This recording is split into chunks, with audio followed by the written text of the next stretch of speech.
something about this Colchester Council Watch video and this Clive guy and these peacekeepers. They're talking about interpreting the meaning of the Bill of Rights. And actually, my battery's gone on my other phone, and this is my backup phone, and I didn't really want to record it on this because the microphone and the speaker are really weak on it, and I've got to hold it close to my mouth, and I don't actually think it's that loud even when I hold it close to my mouth using this phone. But anyway, so this guy. He's basically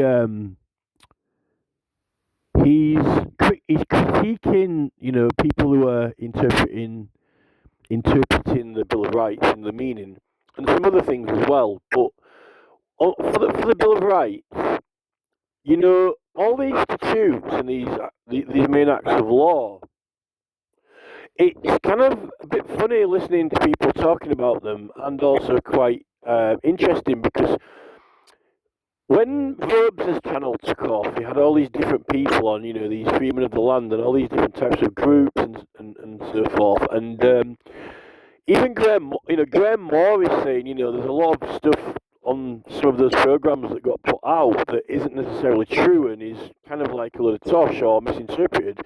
And maybe that's why he's trying to clear it up in this video, at least on the Bill of Rights. But I don't have any problems with any of these acts at all whatsoever, and I don't think anyone else should. I actually see MPs, modern MPs, particularly like, when you've got MPs who aren't necessarily from a profession, random general MPs who end up getting into Parliament, end up getting elected, stand for Labour or Tories or whatever, and not ones who have been solicitors, when they're MPs who are, a little bit more simple in their dialogue and conversation, and they haven't specialised in anything. It's in some of these committee reports, they omit loads of important acts of law, and I'm not.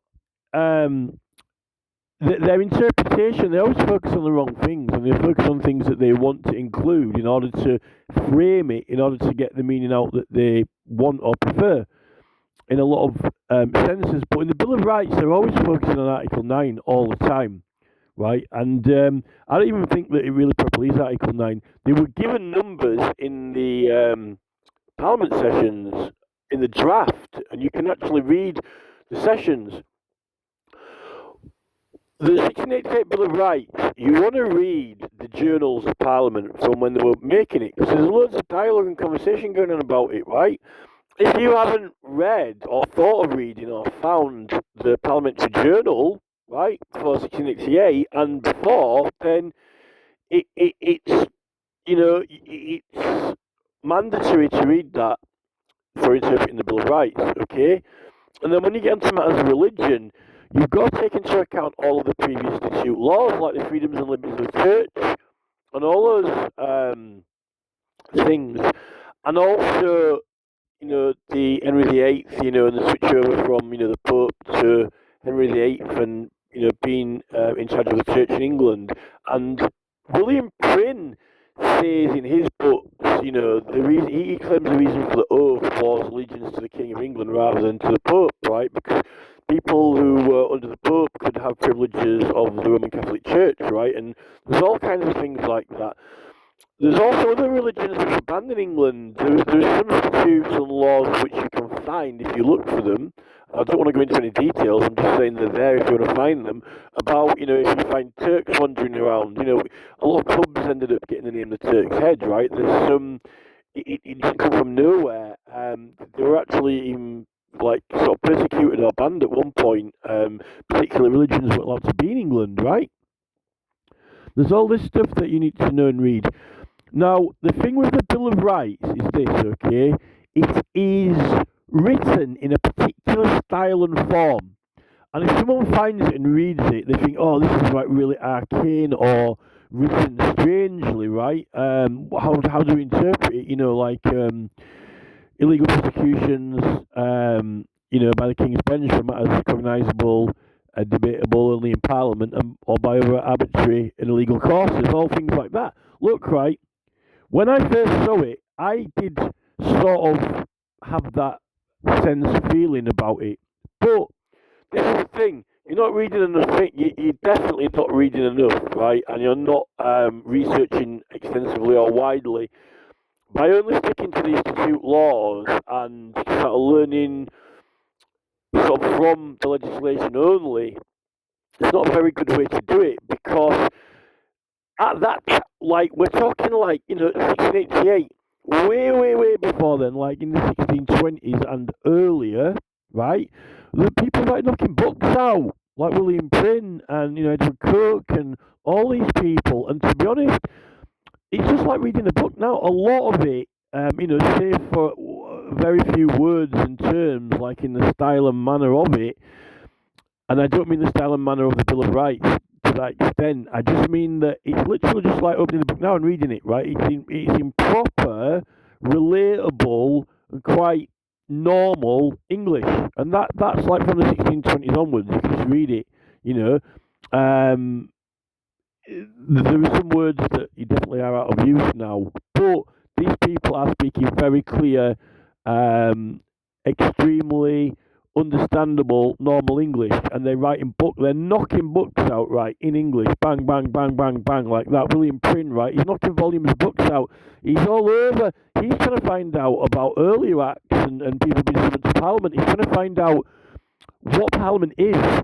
When was it first called, and what was its first format, and what does it originate from? And he found out that it was like abbots and the church, right? And they had these other meetings, mainly the knights and what we call now the barons, who were more these big councils, right?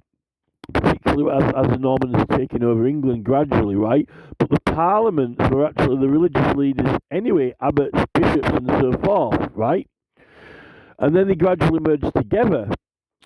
So William Prynne is going through all of the roles in Parliament because he wants to find out everything about it as well, and he's like nitpicking on words and stuff like that. But his language and Coke, and then you've got John Hatzel as well. Hatzel's written quite a bit, but there's more. There's more, and there are just books and books, and it's not written necessarily like the Bill of Rights, which means that everyone wasn't. When you first find the Bill of Rights and you haven't really been that interested in the history of England before, or reading, old documents or history really much, other than, maybe the 1800s or whatever, right? Actually, it's the 1688 Bill of Rights was actually purposely done in that style, right? It was a creative decision to do it in that style. So there are loads of acts of law, like, 1661 Torture Petitioning Act, which are just straight out, just written straight through, and the Bill of Rights is a stylistic, poetic document because they're doing it as a constitutional kind of like marker, right? But a lot of those laws and principles in it, a lot of them were already the law and not already in effect. But it's noting particularly that, there was a lot of corruption in the government, evil justices, ministers and councillors, right? Not necessarily in that order. And obviously they're restating the religious issues as well and drawing some, boundaries and things like that in it. But because you've got to read about Henry Burton and William Prynne. If you read about Henry Burton and William Prynne and their cases and what happened to them, that's why, right? And because they were doing for simple, religious views, and then also it also ties in William Penn, not to be confused with William Prynne. In fact, William Penn, his stories and the memory of William Penn almost has erased William Prynne. No one really talks about him anymore or is interested in William Prynne. But Prynne was one of the major protagonists through the whole affairs, really, because he was, at Lincoln's Inn, and then he was working in the Tower of London, and he was going through all the roles, and he was trying to sort out all the rights, and, he got persecuted for it and put in castles and arrested illegally against his rights when he was meant to be, a lawyer. or studying, as a scholar, and he had his ears chopped off, but he later on in life he ended up being an MP for Bath, right? Um,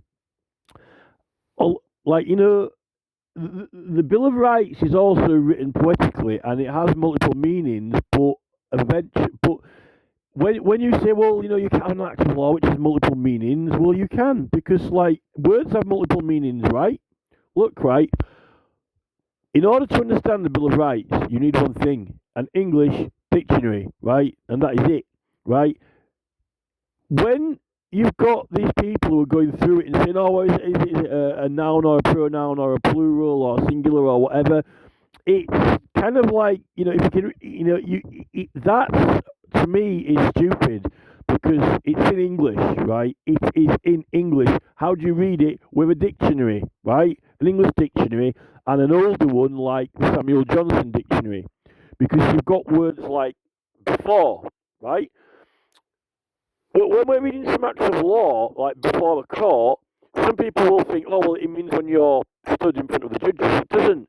Before a court means at any time, not afterwards, right? It could be during, but before is not during, right? If it was in front of a judge, why isn't it during, right? You got before, during, and after. Before a court means proceedings leading up to and including a court. And this is what police do, right? Police pursue criminals in order to get them, prosecuted, right? Now, if you look in the Samuel Johnson dictionary at the word before, right, it does say it means in order to, right? Before. It can mean and does mean in order to, not just like, um, you know, um, in order of before, during, and after, right? Because before is not during, right? Before is not during. Um, so all of those meanings actually apply for before, really. They all apply, but it's not constrained, so it can only mean when you're stood in front of a judge, right? Before a court, right? Because you're stood before a court when you're outside it, right on the pavement, right? You stood before a court then, right? It says in order to, and we know that civil mesne process proceedings, but there are all kinds of things like this. You need a dictionary, and you need to take into account that there aren't just one term for a word, but they're all usually, some of them are all interchangeable or used in surrounding matters and circumstances, right? It's meant to be intuitive. It's meant to be intuitive. Now, if you've got the Samuel Johnson dictionary, you can read and understand the Bill of Rights, and you don't need anything else to understand it. And you don't even really need a dictionary, because if you've learned to speak English at school, you can understand the acts, right? There's nothing too strange about it, as long as you know the history as well, which helps. And a lot of clauses in that act actually work together, right? Or apply. They're like, a lot of them are apply together, or in some circumstances, two or more of them might apply. The problem with Parliament for their privileges is they think that Article 9 is the privileges, and they will only mention Article 9 because it covers freedom of speech in Parliament. But earlier on in the Bill of Rights, when it's talking about what are illegal prosecutions, illegal prosecutions by the King's Bench for matters decidable, cognisable, and in Parliament, causes and matters, right? Causes and matters. Well, what are causes? Causes are your issues, your grievances, your issues, your problems that arise, right? If you don't have anything on the table, you've got no work to do, right? If you don't have any work in front of you, if you don't have any bills to put through Parliament, if you don't have any grievances or to redress, if you don't have any work to do, right? The business of Parliament, causes and matters, right? That's actually more important than the freedom of speech, because freedom of speech was already defined in Strode's Act, right? Strode's Act defined parliamentary privilege and freedom of speech. So it was nothing new, right? And it was anything concerning the Parliament. Definitely anything concerning the Parliament, right? and they don't like using that in evidence in the committee reports because it extends on the 1688 Bill of Rights. And then you've got all the other, clauses. You don't need to get too complicated with it. The most complicated you need to get is the poetry of it, but that's just panache. It's style. We've got poetry now, right? We already have poetry. If you can make something with style and panache, it's got more flair, it's more elaborate, it's more elegant. And this is like when we've got the subjects, right? Because what he was talking about in the Colchester Council Watch video is, what does it mean for the inhabitants, the people? Well, if you don't know what people means, you're thick. You do not need to get a dictionary out or even entertain singular or plurals or any nouns or pronouns. Or you don't have to do. You do not need to raise any issue when you're interpreting what people means, right? Because it doesn't need to be that complicated. And the gentleman in the Colchester Council Watch video was kind of right. He says, he said inhabitants, right? He said inhabitants, but you can have inhabitants of a city or a borough, a burg, a port, or a town, or a corporation, or the countryside, or the island, right? But the thing with the Bill of Rights and the right to petition is this: the right to petition. Actually, there's a Parliament document on petitioning. I don't know if it's Form P6 or P8, but it talks about a 1406 Act or a 1408 Act.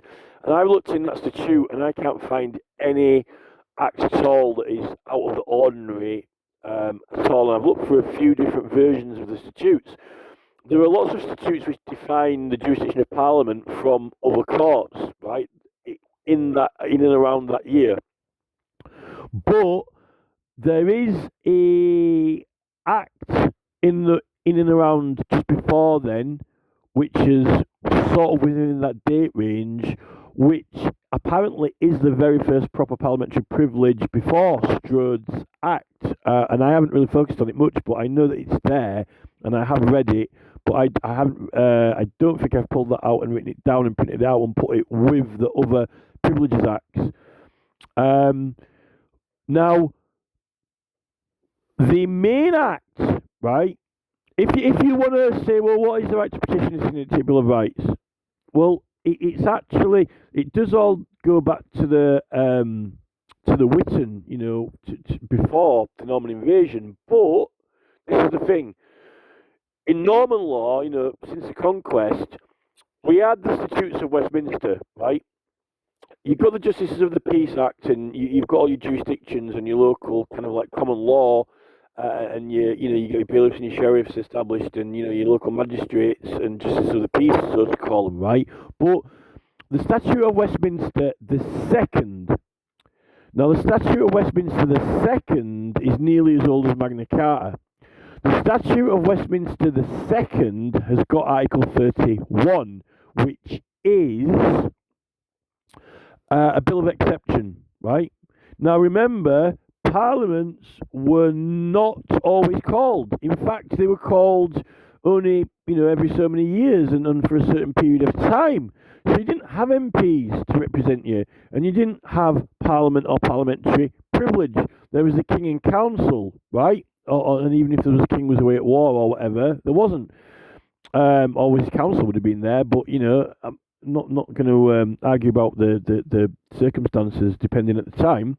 But William Prim would, because that's why he was going through the records, right? But anyway, the Statute of Westminster Second has that. You've only got, effectively, right, you ain't got a parliament and you don't have any MPs most of the time. Now, therefore, you've only got you've got your common community, right? You got your right to a fair trial by your peers, right, from Magna Carta. But then you've got the king's judges going round, right, as well. When you get the king's judges going round, they go around on their circuits and then they go back to London to Parliament. even if there's not, well, they go back to the King and Council, I suppose, if there's no Parliament called, right? They're on the circuits, right? They're the King's justices. Now, if you have a argument or dispute with a King's justice and you don't agree with him on any law, from the rules, statutes, these are what we're talking about, the Magna Cartas, the Statutes of Westminsters, obviously not the Bill of Rights because it wasn't made, but, Charter of Liberties, whatever they are. Basically, like the actual video that I'm discussing now, they're having a dispute over the meaning of the law, right? So, this, Peacekeepers guy that, and the gentleman that he's in disagreement with, which Rachel Matthews has, got on a video on a show, right? They're actually arguing over the wording, right? They're arguing over the wording of the act. They're arguing over the wording of the law. What does it mean, right? They're in disagreement. Now that is brilliant, because that's what you might argue with a judge, right? You might argue with the judge. You say that, no, it doesn't mean this or it doesn't mean that, or you're wrong. And that is what you use the Bill of Exception for, to petition the King. Now, if you call the Bill of Exception that one of the judges has to sign it, right? They have to by law. If you disagree with a judge on a point of law or a right, he has to, you write out the dispute, and he has to seal it to say that you've got a dispute with him over it. And then if you send that to the King, or if it gets to the King, which I don't know whether it goes back to the King on the circuits with the judges, or whether you trust those judges or not, or whether you send it to him or what, either or, maybe the King might be there, on a rare circumstance. I don't know. But the King, right, is meant to call the justice before him, or it might not have always been the King, he might have had, people to do it for him, but, someone who he's given authority to, right, on behalf of the King, but supposedly it's meant to be the King, right? That might be another thing you could argue about, right? That if it wasn't the King, then it's not valid if it isn't the King who does it. We can argue that, you can argue that, right? And the King's going to call, like his, from the Tower with all the rules, like William Prynne used to be looking after the Tower at one point, but that wasn't way back then, that was later. We're talking like, that was way later, before the Bill of Rights, though. But anyway, William Prynne is just an example of the type of person that might be in the Tower looking after the records, right? And they check the law. They check the law to see if you're right or not. And then if you are right, then the King tells the judge that, you're right, and he has to go sort it out, okay? He says, this person's right. And that's it, right? Now, that is actually, as far as I've found, and there might be something else I've missed out, that is really at least under the Normans, that's the main origin of the right to petition the King over a grievance or a dispute, mainly with the judges, because they're the ones who've got the authority, right? When there's not a Parliament, no one else has except the King and Council, and the judges answer to the King and Council, right? If you appeal up, they didn't have the courts that we have now, but they had they had other courts at different times, like the Royal Court of Commission or the Star Chamber. But some people were getting persecuted by the King just for their opinion, right? Because they were like, wanting to support certain religions and so forth. Like, that's what happened to William Prynne and Henry Burton, right? But this is over an existing law. This is not like you're having a religious dispute over a different religion. This is actually a law that already exists, and it was made, and you're arguing the meaning over it, right? So now, after that, Statute of Westminster II, what is the date of it? Good question. It's not that long after Magna Carta. And the other Magna Carta, is it 12, you get 1215 and 12 whatever, 75 or whatever it is. I'm not going to argue about dates, but it's, I think it might be, I think it could be something like 1280, 86, 785, something like that, right? It's around, it's not that long after the first Magna Carta, actually, around the time of when they reaffirmed Magna Carta. those statutes of Westminster. Now, the next instance, major instance, now you've got other statutes in the collection on the rolls which help to understand and establish that when you do have a parliament and call a parliament, it has its own jurisdiction. And when you pursue any matters or causes under that jurisdiction, they're not being pursued under the jurisdiction of any other court or justice, but to Parliament, right? And then also you also as well you get your two houses of Parliament then split into the Lords and the Commons as well. But there are lots of statutes in there which help you understand the jurisdictions, right? You don't need a Bill of Rights for that, and you're going to know all that. And remember, there was an early parliamentary privileges before Strode's. I think Strode's was like in the 1500s. But anyway, so you're effectively right. The next most important thing for petitioning the king, as I do not find anything at all for 1406 or 1408, can't find anything. I've got absolutely no idea what that P8 form or P6 form for the petition committee. It's either a P6 or P8. There might be a P6 and a P8, but I think it might be 8 actually. I started calling it P6, and I think I checked it and found out that it was 8, and I've been saying 6. So I think it's the P8 form, right? It's just like a brief, extremely brief summary of the history of petitioning. And they make out there's something. There's a major act in 1406, and I can't find one myself. Unless it's been removed from the collections. I've looked at two separate different collections, right? The main act, if you're interested in right to petition, is the Observation of Due Process of Law, 1368. The Observation of Due Process of Law is translated, in my opinion, and this is when I'm actually saying that this is purely my opinion now, there's a word wrong in the translation, in my opinion. Now, Parliament have it on their website with the word as the Commons. And I believe that they're trying to make out that it's Parliament, the elected MPs, but you don't always have elected MPs, right? You didn't always have elected MPs. Not all the time. And you didn't always have a Parliament called, okay? And remember, it was a single chamber until it split up into the Lords and the Commons for a long time, right? You know, it wasn't until, later on when it split up into the Lords and Commons anyway, to have the Commons and the Lords, it was just Parliament, right?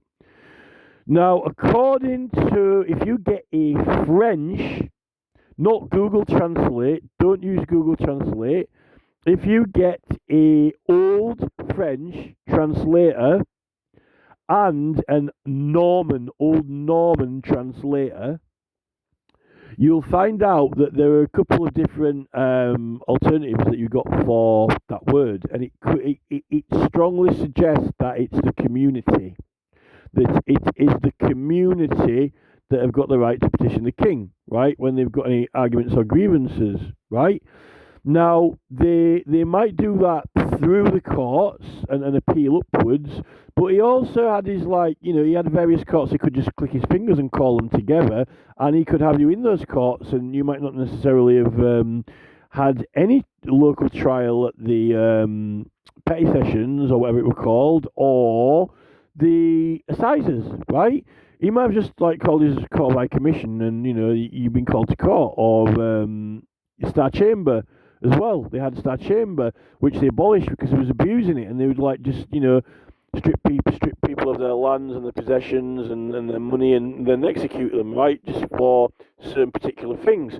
It's quite arbitrary. And then you've got, if you didn't like the religious speak that was going on, you could have Henry Burton and John Prynne in there, and you end up keeping the ears off or whatever if you didn't like what they were putting in books, things like that.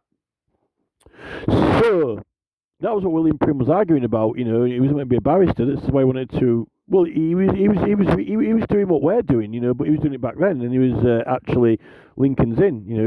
He actually was a law student, scholar. So that's what got him into trouble. So, like, the observation of due process of law. Now, some people were like arresting people, or there were some posses or gangs, and they were kind of like abusing the authority, and they were saying that they were petitioning the king, or they got a grievance with someone, and they didn't want to pursue it in the petty sessions or the assizes or whatever, and they wanted to take it to the king, right? This is just general. This is just like, this is just like a general briefing. I'm not going to argue about specific terms and words here, right? But they were arresting people, and then like they might arrest someone and say that someone owed them money or they'd done something wrong to them, and they might take them off to the king, and say like, I've arrested this person, Your Majesty, he owes me money, and this was causing a lot of problems, right? Because they were getting arrested and taken away. People were using that king's authority jurisdiction, right? And also when there was when there was a parliament as well, or if there wasn't, you've got king and council. Now you can look into this and establish the exact specifics of it, but I'm just generalising here, right? Because I need to read more, I need to learn more as well. But what I'm saying is, this is important. The observation of due process of law made it a requirement that you need a matter of record or a writ. You have to set your legal argument or your grievance in writing, right? If you're going to pursue a case to Parliament, or to the King, right? And you couldn't just like grab people and say that I'm arresting you on the authority of the King or on Parliament or whatever, right? You had to set your matter in writing and so forth. But the community, the people, this is the inhabitants, as the gentleman wants to call them, inhabitants, right? The community are the inhabitants, right? That's the community. So he's right about that. The community are allowed to assemble together, to come together, to set their grievances down in writing on a record in order so that they may pursue them to the king. But they weren't allowed to arrest or warrant anyone without first making a matter of record and obviously submitting it. And then obviously it was the king would then, if he wanted to put a warrant out and call them before him, then he could have them, taken or arrested and so forth. That's the general gist of the observation of due process of law, but it officially sets in writing like the community, the people, the villagers, the people from the villages or the city or the town, the community, the people, right, have a right to assemble, set their grievances, and petition the king. But you're not allowed to just start, being like a posse and lynching people or grabbing them or taking them to the king without first, giving him notice, obviously by the matter of record or writ. Now, so that's really what the Bill of Rights is about, for at least for the right to petition without being prosecuted, because when you have a matter of record and original, you're definitely in messing process. You're in legal process, right? Like when you get a warrant, like when the police have got a warrant, or when the police are pursuing the law, right? It's proceedings, okay? Now, they didn't want us, the people, to be able to just go and arrest people and grab them. Obviously in the local area without petitioning the king in Parliament or king in council. Generally, you would. You got a warrant from the local sheriff, right? You had the magistrate and you had your local magistrate hearings in the tavern or in his house, or you had the king's judges coming round, and you had the gaol, what you got locked in until they come round. Now, you could get locked in the gaol if the sheriff, if you broke the law and you apprehend someone and you get a warrant from the sheriff, you're gonna charge them, you got evidence, right? But you couldn't, you weren't meant to do that yourselves. Obviously, without a sheriff and without the king, just take people off, just kind of like sort of like a posse sort of thing, right? Because that's not the people were abusing it. So your 1688 Bill of Rights, when you get into your right to petition and things like that, but they all work together. The freedom of when it's anything in Strode's Act, when there's anything concerning Parliament, in Strode's Act, right, anything concerning Parliament, freedom of speech for any matter concerning Parliament. So if you've got a matter of record, original, the community, and you're petitioning the King or Parliament, then that's concerning Parliament. So you've got freedom of speech there, right? You can't be prosecuted or arrested. But you're not meant to be able to arrest anyone else, right? Until you've, submitted your grievances to the king. Which is what Parliament do now. The committees have got powers to summon persons, documents, and so forth. They can summon people. They can actually summon people. But apparently they don't enforce it. If you don't turn up, in modern times, they're not really, they're not using all these contempt and enforcements. I'm poorly at the moment. I don't want to have to go to Parliament because it's quite a long way. And I'm not driving at the moment. For example, some people want to go there. They really want to get into Parliament and speak, and Big Brother Watch, people like that. But anyway, so you got your freedom of speech, but it's not just elected ministers. Strode's Act says that anyone has freedom of speech from that time onwards concerning Parliament. When you've got observation of due process of law, right, original or a matter of record, which you're pursuing to the King and Council or the Parliament, right, then you got free speech when you're talking about it. That's for sure, right? And obviously, you aren't going to be prosecuted by any other courts. Now, the king has his judges on circuits, assizes, but they aren't appointed to Parliament or the King's Council because they're appointed to the circuits, right, to hear local matters. Now, this is the thing. They also had these triers of petitions. So it wasn't always the King or Parliament who heard these cases, which this is in the Elsinge books, right? In the Elsinge books, but these are all officially appointed by the King and Parliament because they might be too busy, right? So, you actually have these triers of petitions who are actually based in York or wherever, or in local areas, where they're trying the petitions in local areas. It's actually not going to be in Parliament or actually, in the King's Bench in Westminster Hall. But only after, you have petitioned the King and Parliament, and then they appoint them under their authority to hear it. So they're not hearing it under the authority of the local, assizes or quarter sessions or petty sessions or whatever. It is not the King who hears it or Parliament, but they have nevertheless, arranged for it to be heard by these people at this place under their jurisdiction or authority, right? Apparently, if you want to know what happened to that and why they didn't keep the trials of petitions, the Civil War kind of disrupted all that, and they didn't bother re-establishing it. And Robert Peel is talking about that in the 1832 Petitions Committee report. He's asking George Strickland about it, and some other persons as well, possibly. In that committee report, they're talking about it. What happened to the trials of petitions? Because Robert Peel had read that book as well, Elsinge book, which you can get that online, PDF download. So now the other clauses, like right to bear arms and right to you're not allowed to have a standing army, is so that you don't have another civil war illegally, right? But also so the government will put soldiers in people's houses as well. That's one thing that William Prynne was complaining about.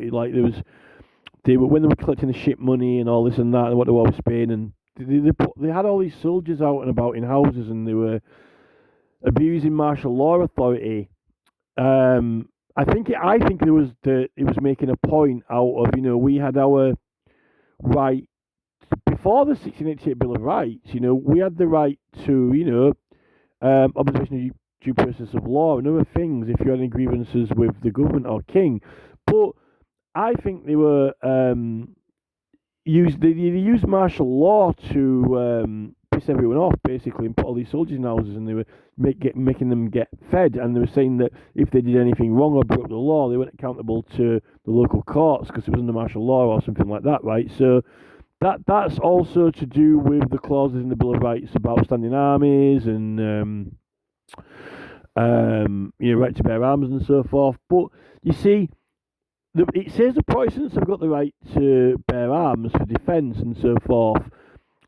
That is all sort of connected into the whole William Prynne issues and your minority religions. You know, you've got your Quakers and your Chartists and all these other type of things, obviously at different times. But then you had Turks knocking around at one point were illegal. You know, they could be arrested on sight and removed from England, and various other particular religions or groups which were not lawful, right?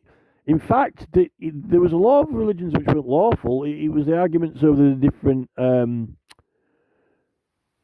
different Christian followings. Now, Prynne thinks that, or doesn't think, that's wrong. You see, now he'll be calling me out on my grammar now, on my plurals and singulars, and on my pronouns and so forth, right?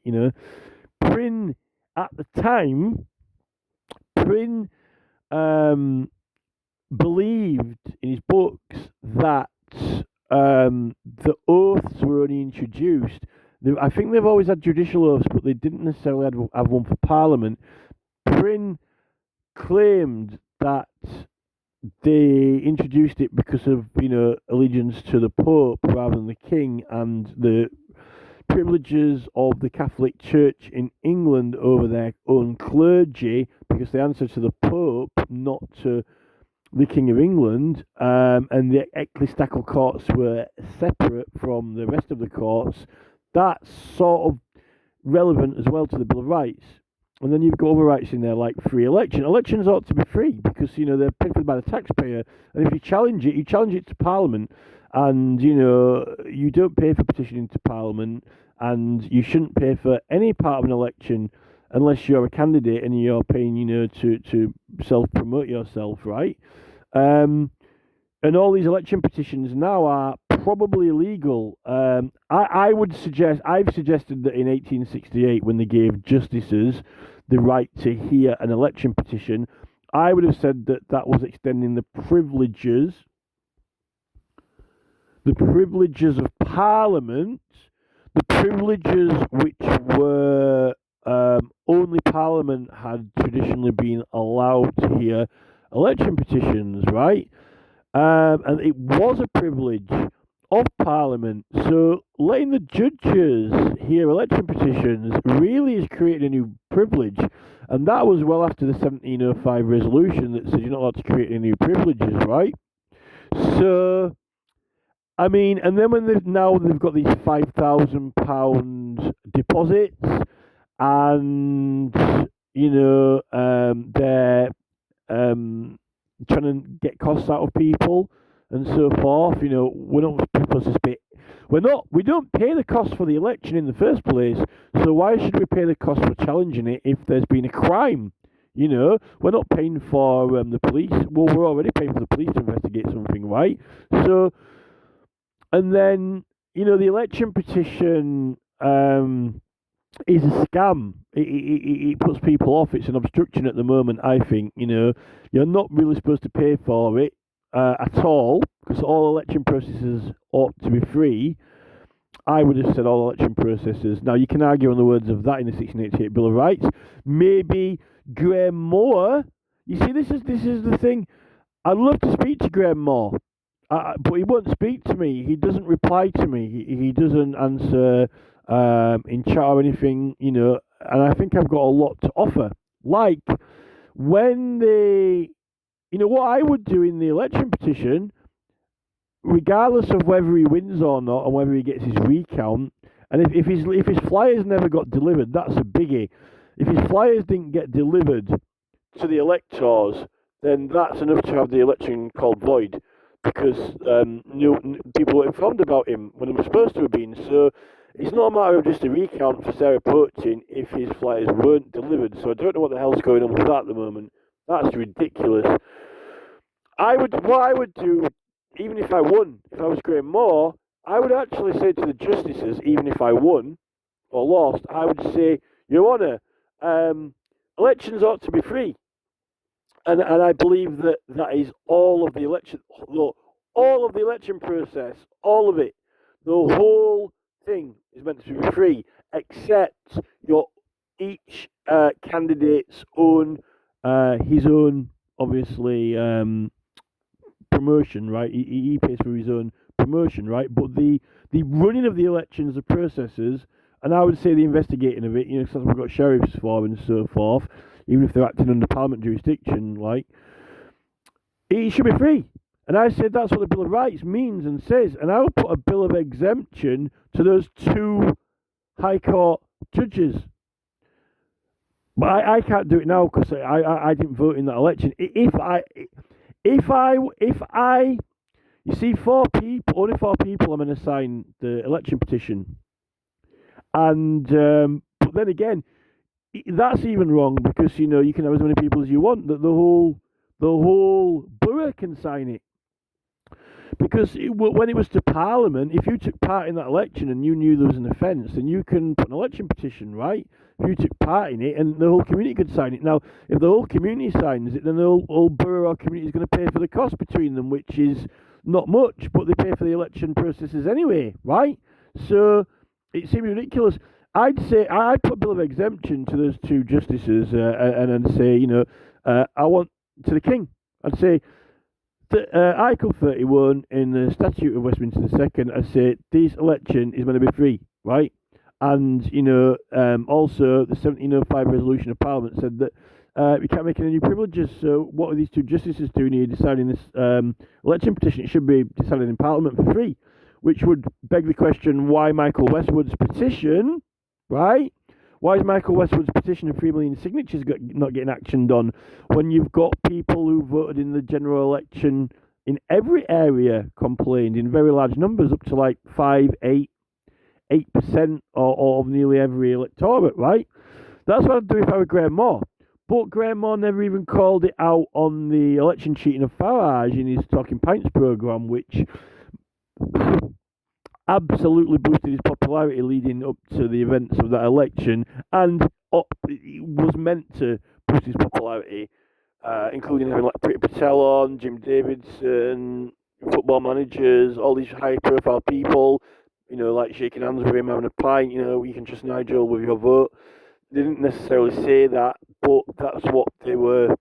That was the air about the programme, Nigel can be trusted by the Tories, by these famous celebrities, he's alright, obviously, he himself only stood in Clacton-on-Sea, but, the Clacton-on-Sea people were convinced, and I don't think Reform paid for all those studio sets and features in that programme, which made it look very elaborate and, professional, So, there's a lot of things in the 1688 Bill of Rights, like, elections ought to be free, but a lot of those clauses can be used together, and when the public come together, right, they're not a standing army, and if they're Protestant, they can be armed, and they're not a standing army, and they're allowed to defend and protect themselves from any authorities that are breaking the law or acting unlawfully, right? And that's like when they had those.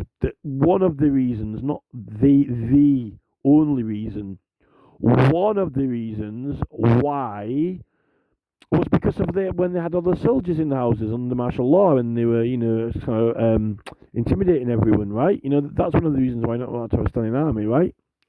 Because there are all kinds of things.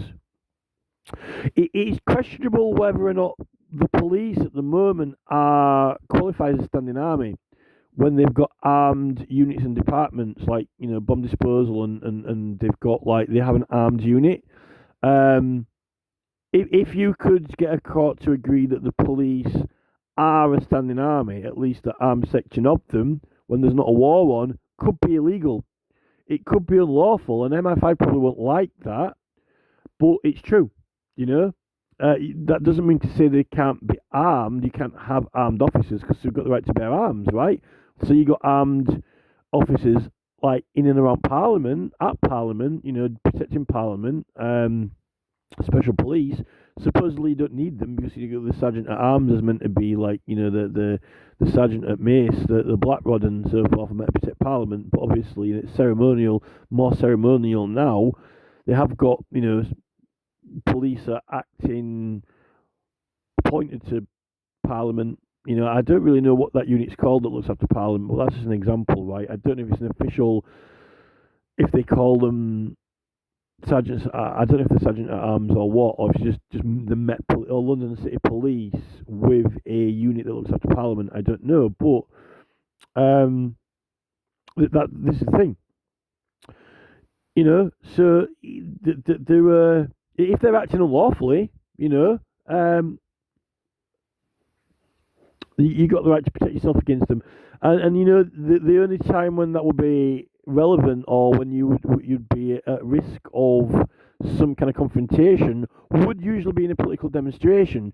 So all this, standing armies, whether you're armed or not being meant to be prosecuted,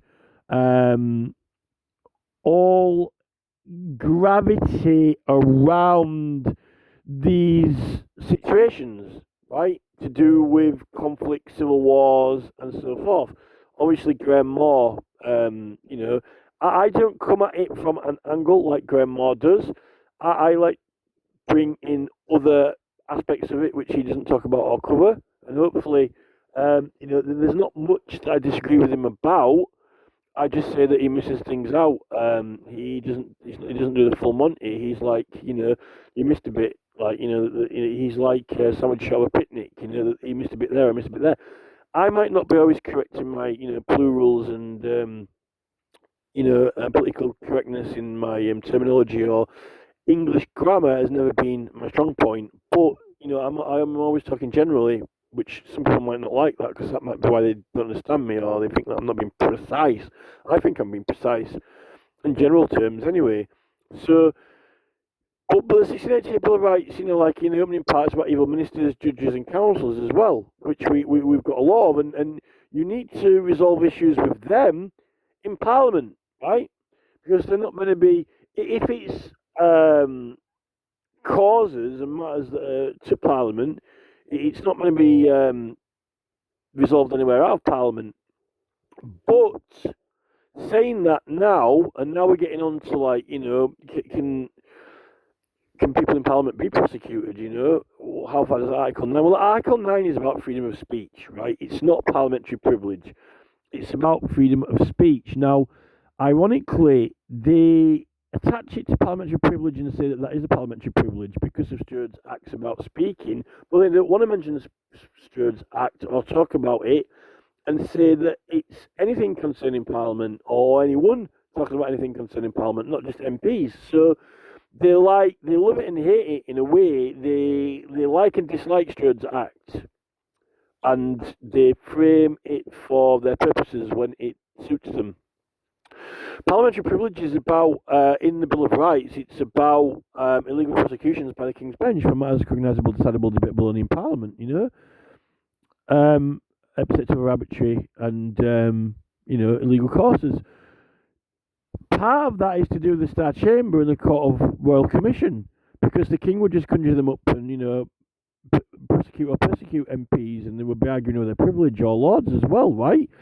And when they got Westminster Hall, now, in the short Parliament, in the 1640, is it 1640? In the short Parliament, I think it was 1640, the short Parliament, John Pym says that MPs can be prosecuted out of Parliament in the King's courts by the King's justices. John Pym says that members of Parliament can be prosecuted in the King's courts out of Parliament if it's treason or felony, right? But not misdemeanours. And you've also got, whether Parliament's been called or not, right? is Parliament, called or not? Is there a Parliament on, and are they out of sessions or not, and to do with all that. But what I think is that, you see, in the Erskine May books, it says that the staff are actionable, the clerks, and the Speaker and the staff of Parliament are actionable, which means that you can bring legal actions against them for executing their offices amiss, right? Which means that they're acting unlawfully, dishonestly, right? Now, how, according to Pym, it doesn't matter if they're staff or not. It can even be the MPs themselves. It doesn't have to be the staff, but it has to be like treason or felony, which is a very serious crime, or like I would have thought perjury, contempt. But they've got their own proceedings for dealing with that anyway. But the thing is, this is a problem. They abolished felony. They decided they wanted to get rid of felony, so we don't have it anymore, right? And they said that all of the felonies thereafter would now be treated as if they were only a misdemeanor. And if that was the case, according to the short Parliament statement, then therefore anything which was a felony or at that level is now only to be treated as a misdemeanor. So that means that MPs, according to John Pym, now if he was here now and he had his opinion from before, it would only be treason, really, or they say breach of the peace, but they're not meaning like making a bit of noise in the town. It had to be like kind of like when you get into standing armies and your bearing arms type sort of thing, and it had to be kind of like widespread disturbance, not just like advertising some Roger Hallam intent to cause public nuisance by putting a banner flyer over a bridge or something like that, right?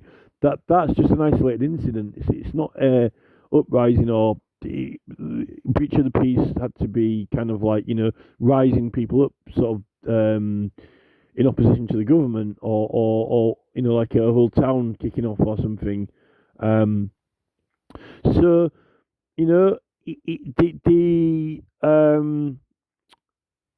they abolished felony.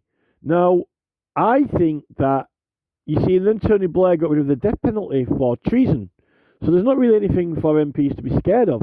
Now, the thing is, right, this is when the 1688 Bill of Rights is relevant and important, but not for the Article 9, which is entitled freedom of speech, right?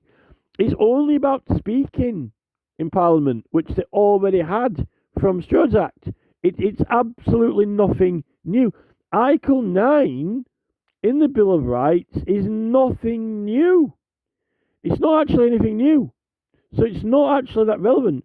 What is relevant is in the section before there, which says that, what about illegal prosecutions? Illegal prosecutions by the King's Bench. Now, this is when we say, well, does it mean Westminster Hall, or is it the King's judges, or even the King himself, for matters decidable, recognisable only in Parliament, right? Now,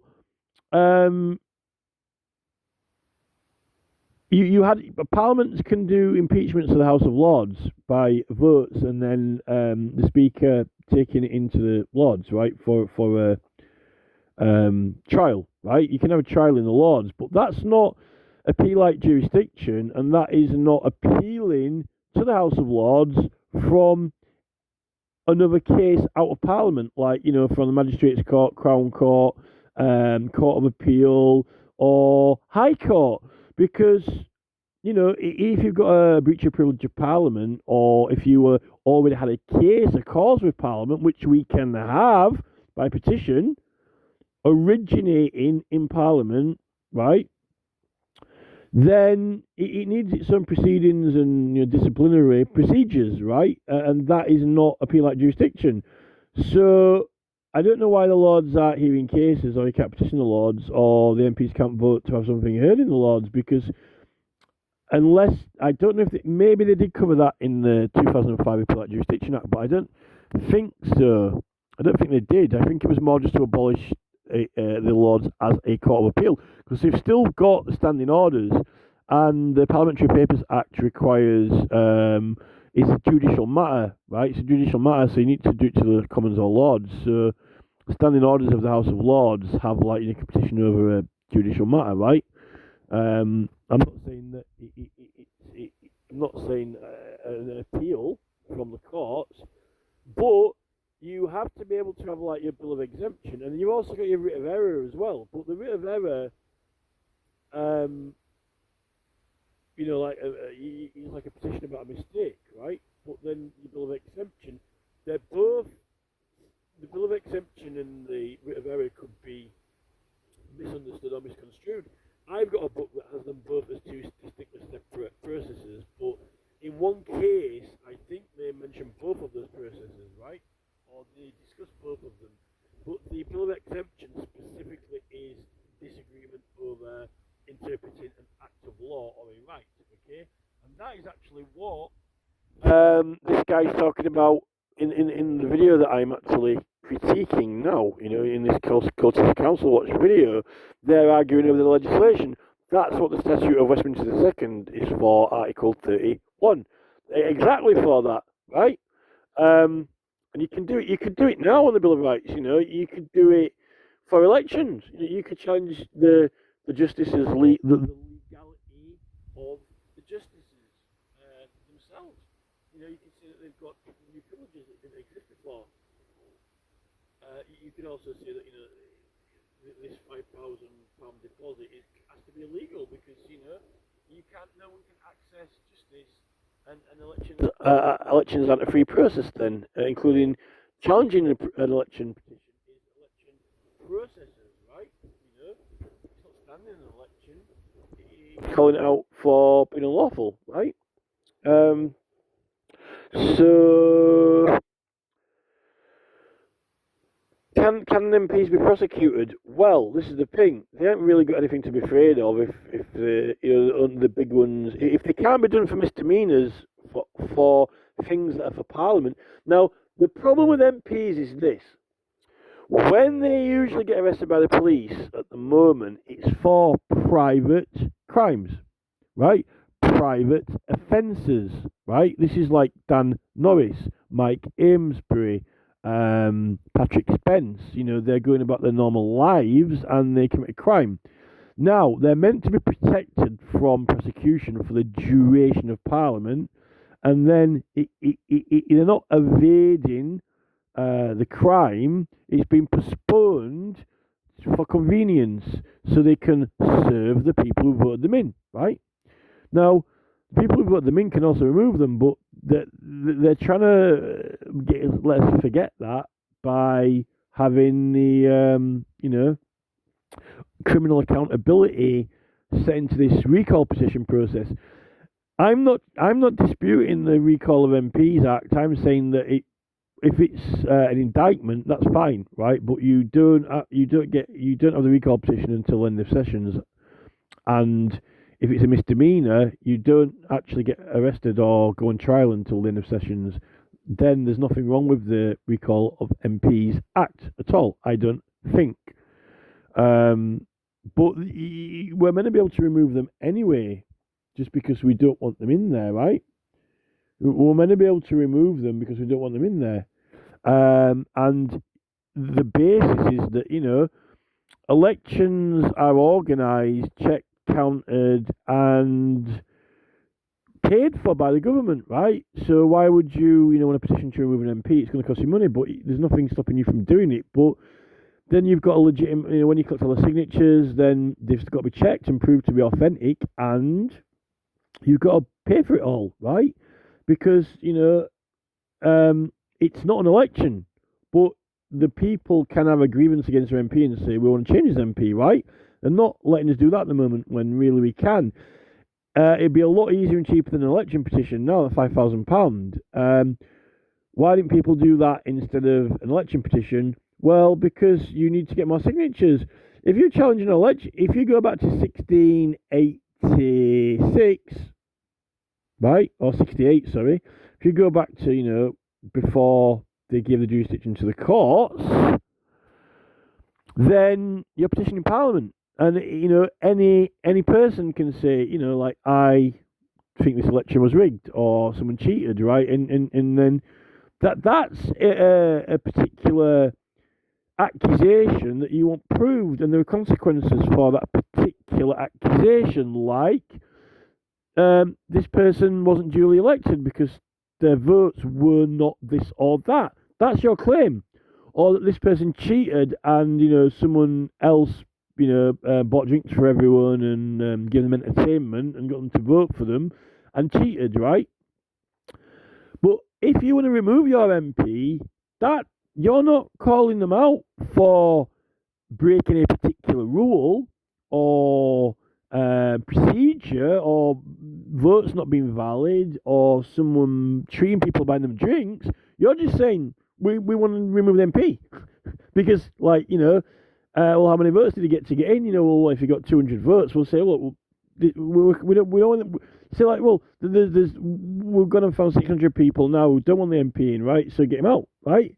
Well, you say, well, we've already had the election. Well, you say we have to have another one now because, like, we went and collected the votes, and you can check them; they're legit, right? That's why I have an election petition to check if it's legit or not. Well, you check if it's legit. I'm checking the signatures into Parliament. I'm going to get them to check if they're freaking legit. Let's check them, right? You say let's check them. Check them, right? Legit, right? Count them. This is the thing, you know. We went out of our way and we managed to get more people to support it than who bothered to turn up at the election, right? We went to all the people who didn't bother turning up and vote. We convinced them to sign it, like they don't want this MP in now, they want a different one, right? So there's no stopping you doing that. So now, what about the prosecution of MPs for offences done in Parliament while they're conducting parliamentary business, like treason and, well, not fel. We're not meant to have. We can't have felony now, supposedly, right? Because they've abolished it. But you can have treason, but there's no death penalty. What about contempt of Parliament? Well, yeah, you can petition. You're meant to be able to petition about contempt. It's not meant to be able to be heard in any other court out of Parliament, really. But if you get enough signatures, the MPs are going to vote on it, and I think the Speaker's meant to either appoint a committee or go into the House of Lords and say, want a trial, right? Because that's not appeal-like jurisdiction. You're not appealing a case from the lower courts, right? That's the function of Parliament. But can they be prosecuted in the other courts? Well, I think they can be prosecuted for treason in the courts. Now, this is the thing. This is where all the arguments come in for us, but not just for MPs, right? And this is like, it comes down to, policeman kicking the door down, or is policeman telling the truth or not in his work and proceedings, right? And this is like with Lord Hanningfield. Lord Hanningfield supposedly accusably cheated his finances, right? But they said that it was privileged in the end. But it says that you can't use privilege to evade money that you owe the king, whether it's criminal or civil, right? But he's allowed to have a fair trial, so he wasn't supposed to use privilege to evade that, right? As it turns out. But what if a member of the House of Lords or Parliament are cheating, lying, and being fraudulent in Parliament when they are doing the work of Parliament, like when they're conducting the business of matters and causes which are not in the jurisdiction of the courts but in the jurisdiction of Parliament.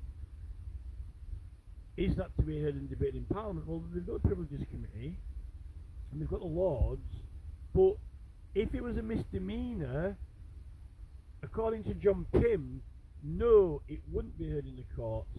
Anyway, but let's get this clear. This is not a private crime that they've committed in their personal life, right, which Parliament may delay or postpone the proceedings for, right, which is very clear, right. That's a different thing, a different aspect of privilege, right. That is the attendance of Parliament to do the job you've been elected to do, right, whether you attend Parliament or not, for your electors to be there to represent them, right. Some of these MPs aren't bothering turning up, or they're going on holiday to the jungle, or doing TV shows in Australia or God knows what, not there for their constituents or not even turning up to vote sometimes, right? That's meant to be a breach of privilege according to William Prynne, if you read his books. That's one of the reasons why you should read William Prynne's books, like his Brief Calendar or Parliamentary Writs, right? So, can they be prosecuted? Well, this is the thing. Can we be prosecuted when we're doing canvassing, for Stop ULEZ or for, Big Brother Watch or whatever? We're meant to be, what is all this illegal prosecutions about when we're conducting messy civil processes? Well, this is the thing. And it's like the police, right? I use the police. Everyone uses the kicking the doors down. Everyone uses that. And ironically, when you get the right books, even even the writers, who've written about parliamentary privilege use that example as well, like the Sergeant at Arms. In fact, I think the very first Erskine May book uses the example of Sergeant at Arms going kicking doors down, right? It's a good example because it's a process of illegal proceedings, right? And yet you are committing what would otherwise be a crime or offence, but for those purposes, it is not a crime or offence. The policeman is not a criminal because, supposedly he is given legal authority or power to do it, right? Now, the police act under a local jurisdiction in a county, right? Leicestershire Police or Warwickshire Police. I ain't getting into, pronouns and plurals, right? I'm not going to be grammatically correct. If you don't understand what I'm saying, then you're missing the point, right? This is generalizing. I'm not arguing about specifics. I'm generalizing, right? The police are acting under the jurisdiction of the local courts, usually originating in a magistrate's court and sometimes progressing to a crown court with a jury, right? They've only got jurisdiction in an area anyway, right? Now, their work is legislated for, right? It has regulations. It's got a lot of regulatory law around it, right? For kicking doors in. And you can challenge it. You can challenge them if they broke the law or not. For Parliament and for the right to petition is not regulated, right? It doesn't have heavy sets of regulations. But remember, the observation of due process of law says that it is not like a police jurisdiction. You can't go around arresting people to get warrants yourself. It has to be like the Petitions Committee or Parliament who you submit directions to or who direct proceedings. Like that's why the Petitions Committee have got the power to call for persons, documents and papers to investigate. It's more of an inquiry-based procedure, like the Inquiries Act, sort of, not exactly like that, but sort of like that. But then you've got, breach of the authority and jurisdiction, so they have got punishments and penalties. But they're not meant to do criminal law and prosecute people out of matters that usually arise in a specific area, unless, like me, when, it was like the whole of the country that, someone was breaking the law around all of England, like, there's illegal road signs all over the place. Could this be strategy? Could they be doing it on purpose all around England? That is beyond. Well, you could do it in a local area, but then you'd have to, do it in every county. That's 30 different cases, right? Rather than you say, that this is quite serious. This is why you go to the Parliamentary and Health Service Ombudsman. Well, you complain to the police, you complain to them, and they don't do anything. So you work way up to the Parliamentary and Health Service Ombudsman, but at that point, you've got a right to petition the House of Commons because it is a matter of national concern, right? And you can have an inquiry into it, and obviously the inquiry then can direct the High Court if it finds that there are any criminal issues that arise out of their inquiry. They are allowed to. There are clauses where the High Court can act criminally. So but it's a parliamentary. It, the all inquiries under the Inquiries Act, which have been initiated by a minister, have been initiated by Parliament. It's been directed or instituted, initiated, whatever word you want to use, originates from a ministry in Parliament calling for it, right? So it's like, you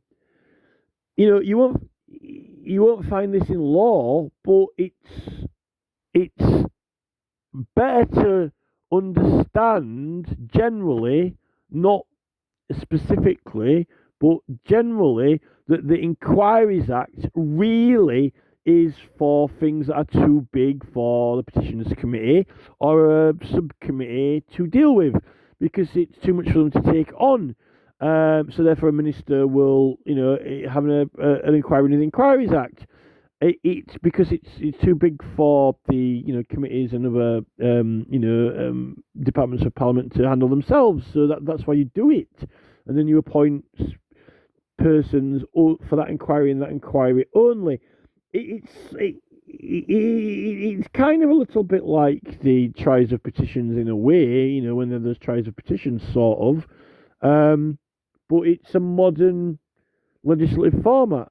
We've got the ombudsman. The ombudsman really, if you've got a complaint about these government departments, the ombudsman really are doing what the Inquiries Act are doing, but the MPs sign it off, and it's not a minister. It goes off automatically under law.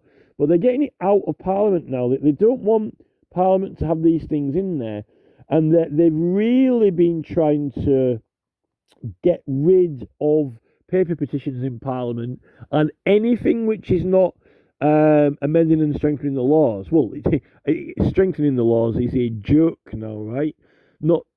Nothing strengthening the laws. They've been shredding them, but they've been trying to get all of our business out of Parliament so they can just have like a straight and clear path to get the manifesto through and get their business through Parliament. And then just like have like two main big parties, in disagreement about, one or two things or three or four things.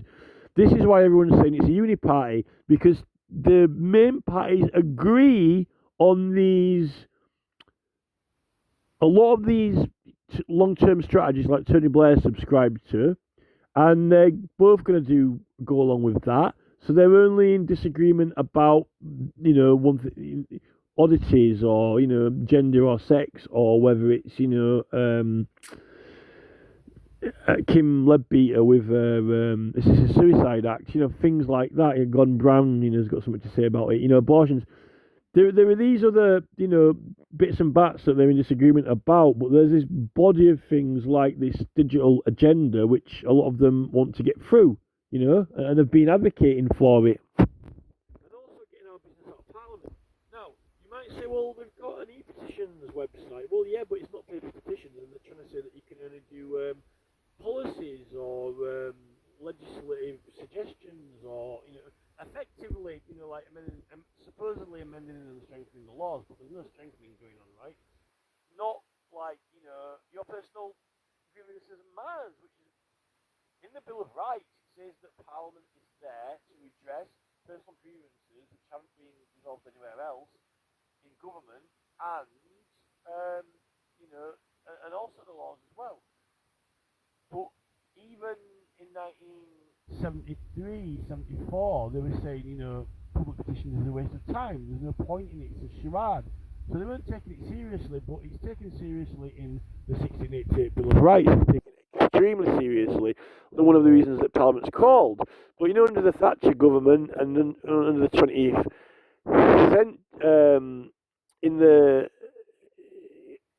the 21st century. 20th century, basically after the 18 and 1900s, the number of petitions dropped through the bottom of the floor. There were hardly any. 1967, they had the ombudsman to deal with a lot of complaints that Parliament would have dealt with by petition.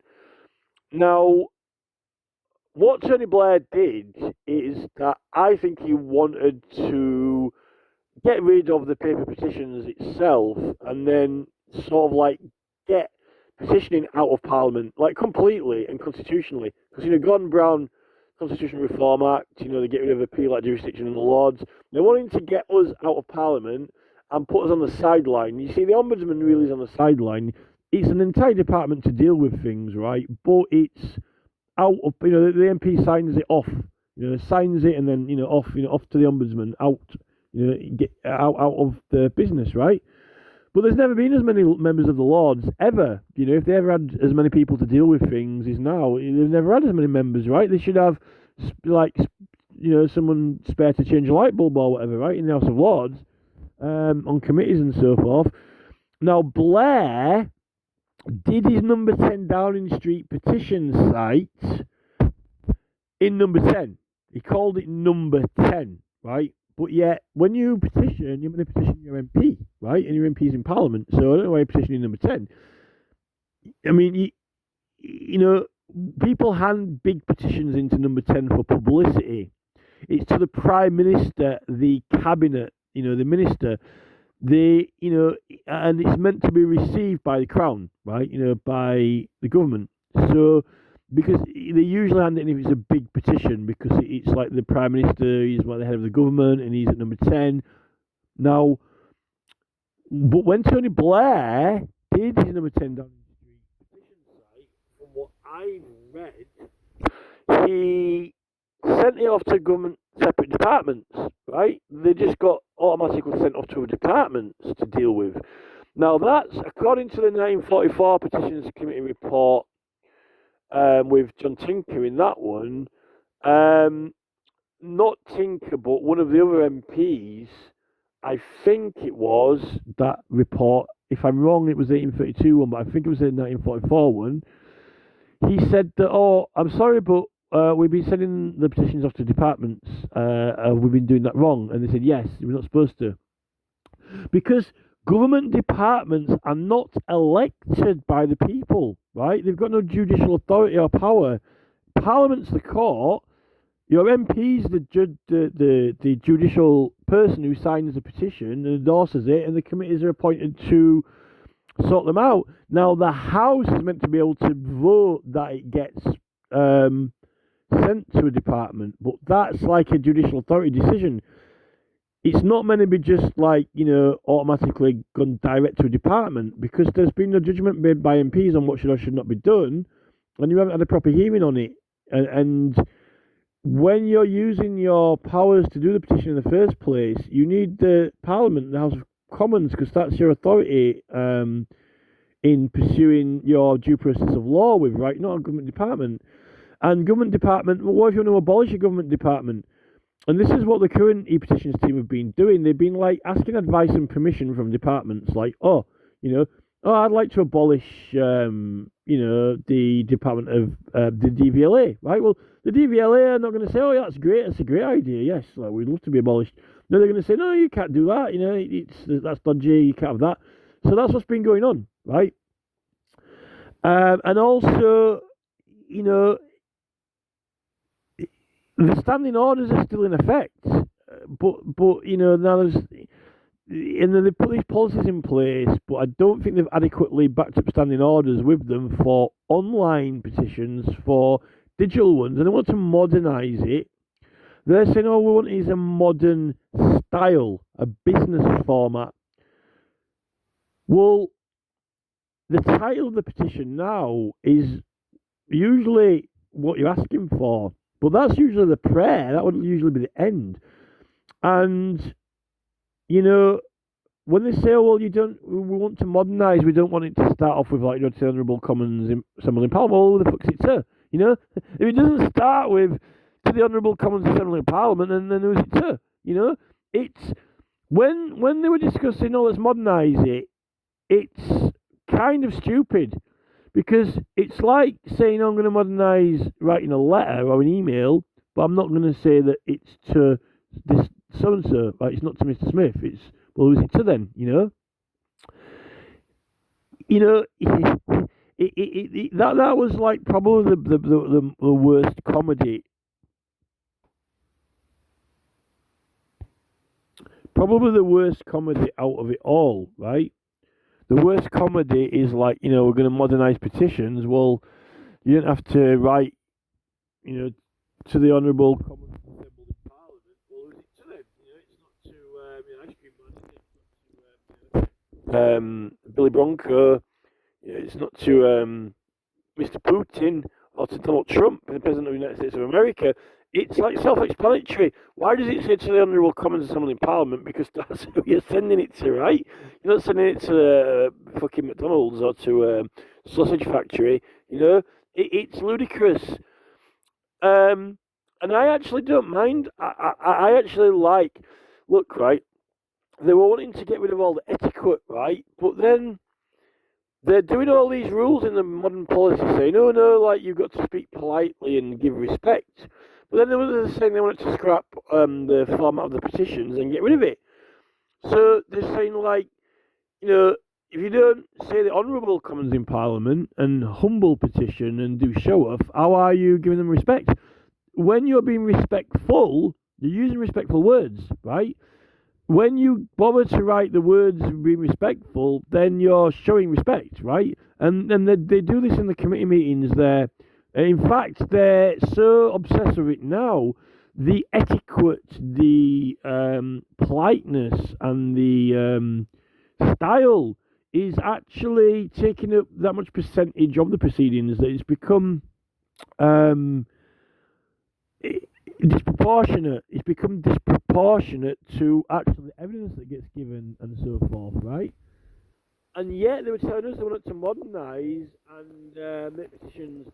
So what they actually did is get rid of the etiquette in our petitions, but then they're saying that we're not being polite or that we're accusing them of wrongdoing or whatever. When you say, excuse me, sir, I hope you don't mind, but I have found some evidence which could possibly show that Mr. Pimplewake wasn't absolutely honest on Thursday, and I would like to raise this matter to see if something can be done about it. If you please don't mind your honour, sir, thank you very much. So help us God, amen. And humbly, right? That's be respectful. When you remove all that respectfulness out, right?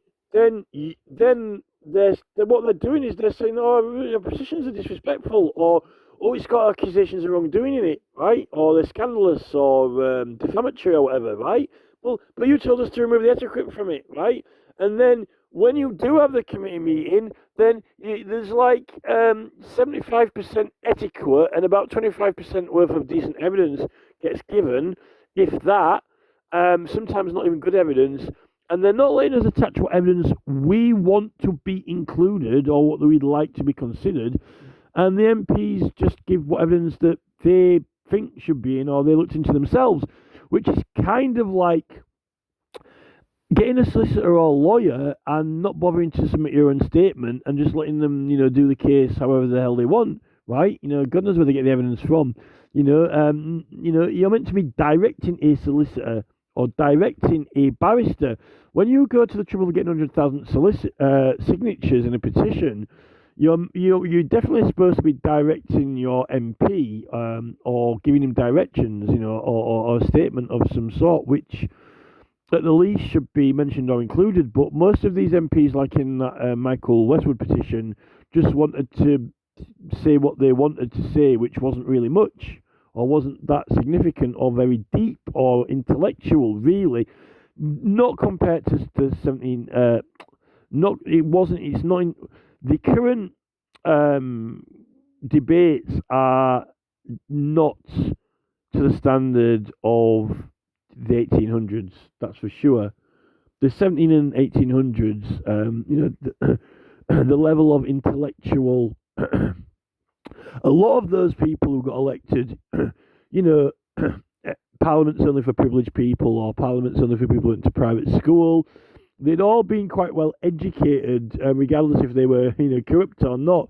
At least, they were to a generally good standard of education, because you weren't allowed to stand for an MP. Really, it was hard. It was difficult to become a candidate, until after the Great Reform Act. So even though there was like cheating going on and all this treating and stuff like that, so at least, crooked or not crooked, at least there was a distinction in intellectual contributions to those debates and papers and things like that, which is definitely. I'm, I mean, look at the 1973 report. He's just basically saying it's a complete waste of time and a joke and a charade, and saying that they only meet for 1 minute 4 times a year or something like that. He's heavily talking it down, but even self-sacrificing their own participation. But no, I don't know. In 1973, if you were a university graduate or someone interested in politics, how hard it was to get hold of those committee reports back then. Just from the stationery shop in a Manchester stationery, or if you knew about them. But now a lot of people don't. You've got all these protesters, and there's never been as many demonstrations and protests and groups on Facebook, but they don't seem interested in getting hold of those materials now, even when we've got modern technology and communication. Trying to get them interested in it is extremely difficult, and then they'll be moving the records so we can't get hold of them, and then they won't let you sign on line to National Archives.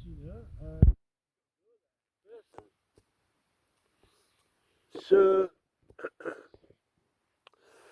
I don't know in 1973 how you know about those things, and that actually probably Margaret Ethel self, in 1939. Margaret Ethel self in 1939, when she did her petition to the King and House of Commons, she didn't. It's not looking like she used appeal-like jurisdiction. From what I've seen, it doesn't look like she had a High Court case. She was wanting just to petition Parliament, the Commons directly, which is kind of what I did. But she didn't have a pre-existing case with Parliament in the first place, like a petition. She was only wanting to set a precedent of petitioning the Commons or the King on a criminal matter, which was out of the ordinary. But you sort of can do it, because look at in the short Parliament they did it. There's evidence that you can do it. There's a lot of evidence that people got actions. They did it with the post office scandal, with the prosecutions. In a way, you're asking for a private bill to be put through that you're acquitted. If the king signs it, then you are really. But it doesn't need to be a private bill, because a petition is meant to be a general remedy. A private bill specific. You're writing it. You're writing a sheet of music rather than saying to someone, write me a song.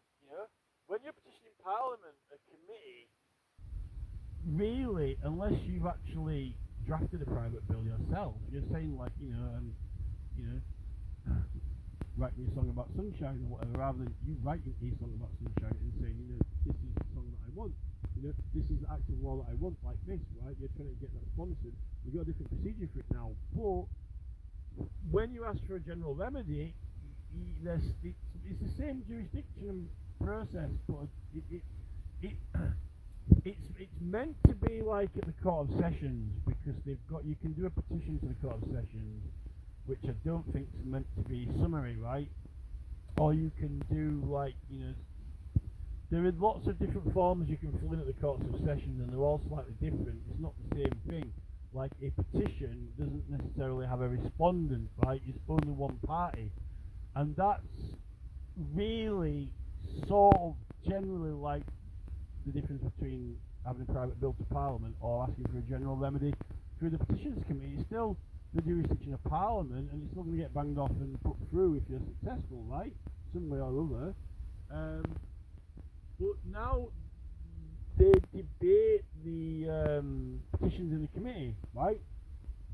And at the end of it, they say, "Oh, we're all agreeing that we've just debated this topic," but they don't say like, "Oh, what should we do about it?" They don't say, you know, um, they've got a chairman. He doesn't say, "Oh, like, we'll make an order, right?"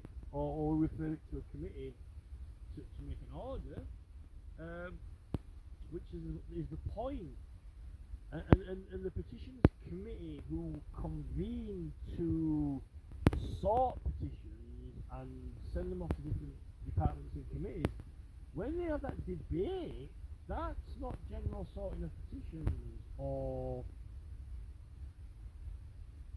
it's actually like, this was something big and we're going to get debate about it. Well, why don't you make an order? And, put it this way, 100,000 signatures is a lot, and so is 3 million signatures. If you've got 3 million signatures in Parliament and the petitions committee aren't going to refer it to a committee for action, like forfeiture committee or privileges committee or, I don't know, Department of Culture, Media, Sport committee or something, right? If it's 3 million signatures and they're going to have a debate in Westminster Hall, why aren't they making an order at the end of it when they've got someone there, on the panel, with a hammer and powers? You'd have thought that 3 million signatures would have a heated debate, which actually is a hearing with some kind of voting and decision. But for that, your MPs have got to turn up, and they've all got to, say their piece, and then your panel's got to make an order, and then they got to send it to the speaker, and then he's got to put it through, and then they got to send it through to the House of Lords, right? So they don't want to do that. Which is why I think that Tony Blair, and I'm not 100% correct on all of that, I'm not saying that's how it always works, but when your MP receives and endorses the petition, it is received, right? Judicially received. And it's the petitions committee who've got to decide where it goes or what gets done with it.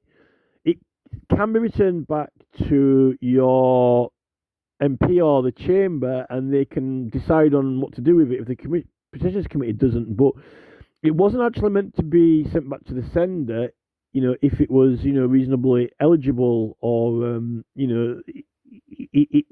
I think there was some misconstruing going on there. In the 1832 committee report, for sure, in the 1832 committee report,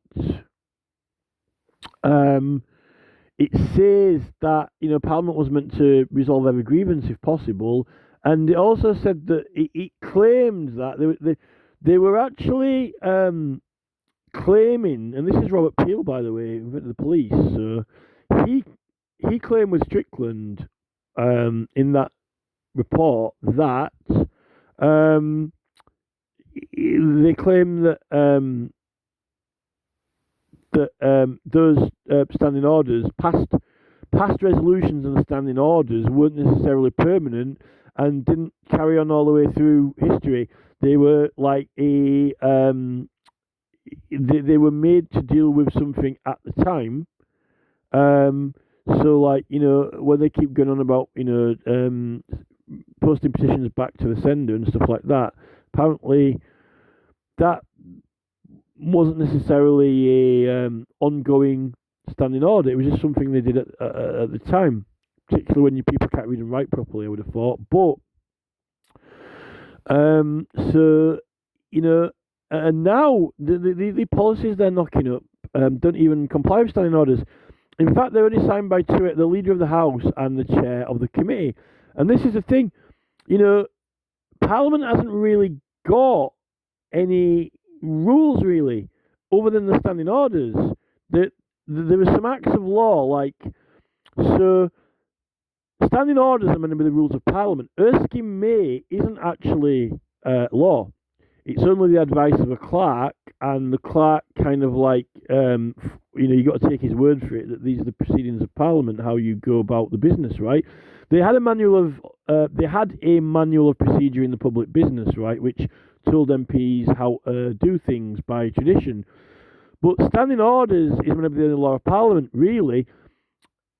And then you got acts of law, but they can suspend the rules, which means that they can suspend standing orders, but they've got to vote on it, and if they can suspend them, I would have thought that it's got to be they've got to actually have officially suspended them. They can't like pretend they've suspended them. Or I don't think that the leader of the House of Commons and the chair of the committee signing a document is enough to suspend the standing orders or rules officially. I think it's got to be a vote on the House to suspend the rules. So if those policies go against standing orders, they're not overriding them because they haven't suspended any of the rules if they go against them. That's what I would have thought. And therefore, you say, well, what happens if they suspended all of the standing orders officially and voted on it? Well, they wouldn't have any rules. They could do what they wanted. But there are acts of law, right? And they unless they repeal the act, like observation of due process of law, right?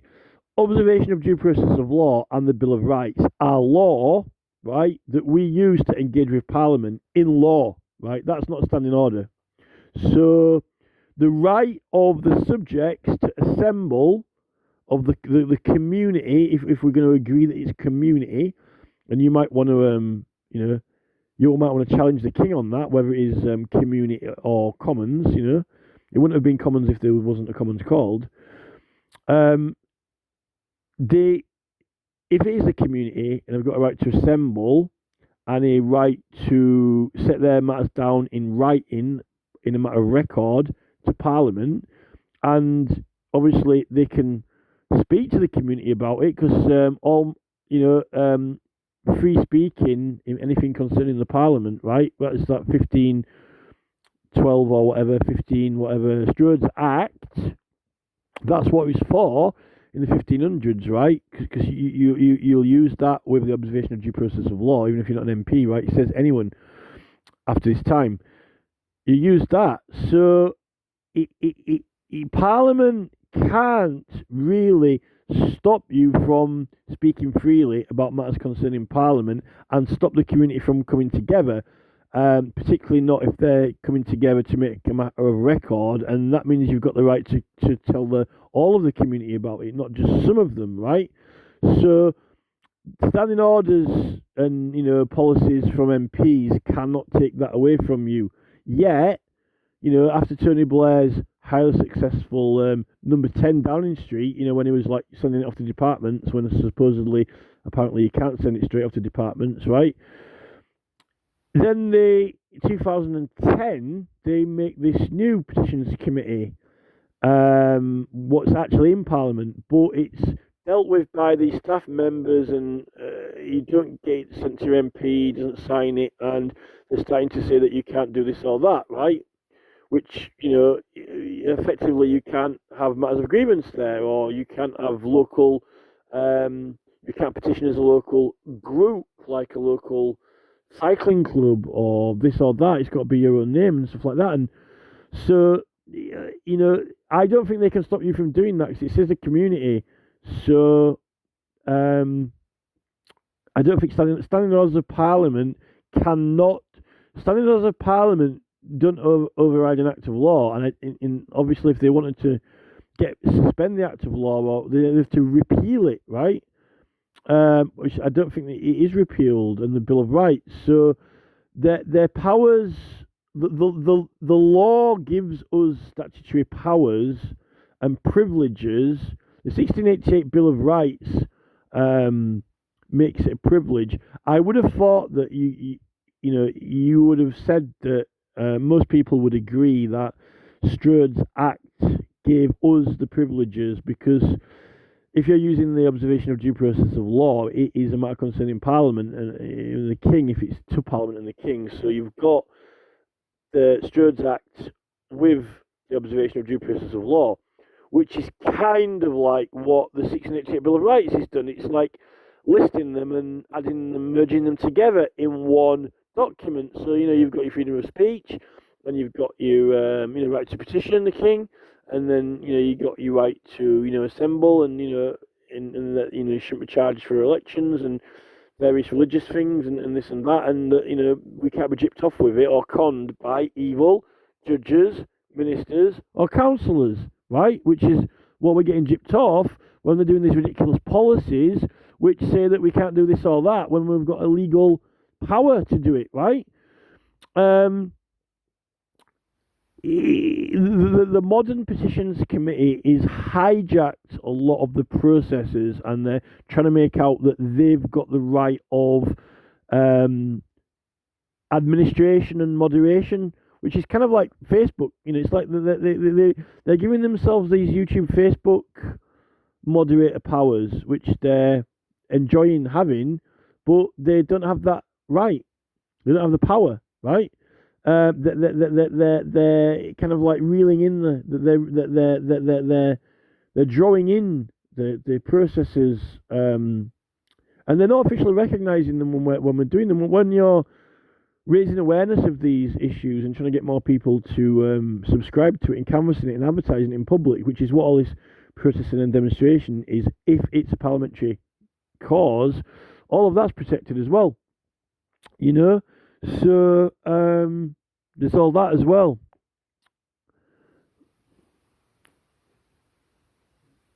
So there are issues. So the Bill of Rights is, you only need a dictionary to read it, and I don't really think plurals, past tense,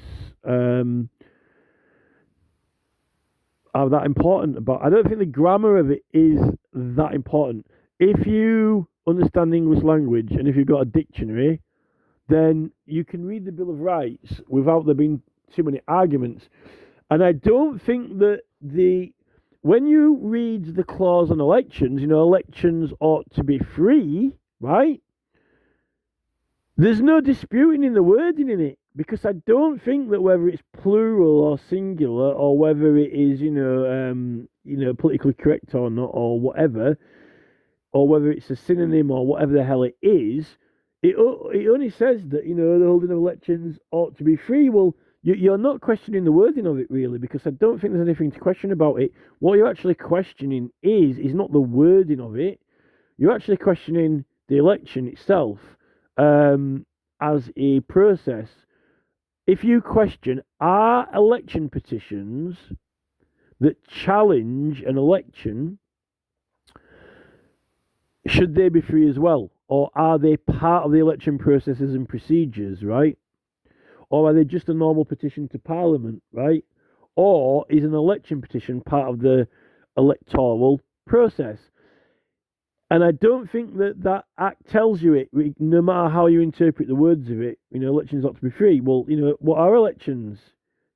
Are election petitions, is challenging an election part of an election, a process of election? It says elections, whether it's more than one election or one election, whether it's an election or whether it's elections, whether it's one election or multiple elections, doesn't matter, are challenging them part of the electoral process? I would say that it is, because it's like, it's validation, authenticity. It's, it was already meant to be checked and processed, but you are saying that, you're claiming that it wasn't checked and processed, and you wanted it checked and processed more closely, or checked and processed again, or you're saying someone didn't follow the processes correctly. When you say someone didn't do something properly, is that part of the processes, right? And it's in the right to petition, an election petition, all prosecutions and commitments are illegal for what you're doing. It is, if you're being fined, well, if you're being charged costs, that's a charge, right? If you are getting hit with the costs from another party, you are effectively being charged, fined. And this is when we get into Sadiq Khan and the Mayor of London and tolls and that, and the word of, what is a toll a charge, right? If you are being charged money, right, costs, you're being charged costs, you got to pay the money. So it's a fine. So, is that a commitment? If a judge makes an order that you have to pay an amount, that's a commitment, right? all commitments are illegal. So election petitions to Parliament or election petitions that were moved from Parliament to the courts instead, right? You can't be held to any commitments. That's an order of a judge, the person who brought it, right? Which is why you get a certificate of indemnity if you give evidence and you're found out to have, committed a crime or done something wrong. Because it's there to establish what was and was not done right. It's not there to prosecute or convict anyone. It's there to establish facts and truth and find out what actually happened, or even say that something bad happened and they should hold it again, right? So you can actually be held to a commitment because of the certificate of indemnity, right? Where's the certificate of indemnity from the costs, right?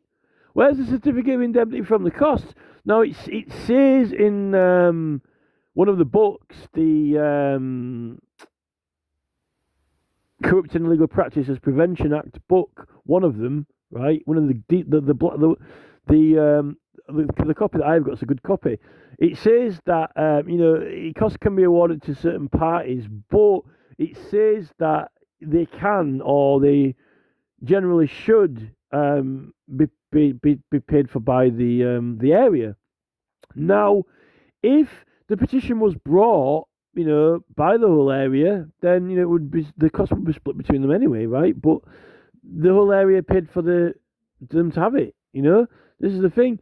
But after 1868, when they said like only 4 people can sign it, and the cost be split between 4 people, right?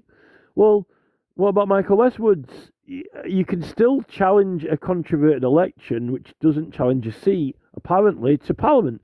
But in some of those other acts, it says that, it can be heard in the High Court, but, apparently Parliament's High Court. Does it say a High Court or the High Court or the High Court of Parliament or the High Court of the Royal Courts of Justice? That would be something for this guy to argue that was in this Colchester Council Watch video, and something that you could contest with the King, with one of those Bill of Exemptions. What does the Act mean? Which is why it's there for. That's why that process is there, If you want to argue on the wording, that is a good argument to have on the wording, right? But that's not the Bill of Rights, though. That's one of the acts for the election petition rules and so forth, which says that there's A, B, and C. It says in the High Court, right, or in a High Court. If it says the High Court, right, but which High Court? If it's saying there's only one High Court, but there isn't actually, because there's a Supreme Court's High Court, and apparently, no, you can't appeal. Sorry, you cannot appeal an election petition. It's not a proper appeal. You can challenge the procedure, which is like a judicial review, like a writ of error, or literally like the Bill of Exemption. I would have thought that you could use that Bill of Exemption in an election petition, ironically.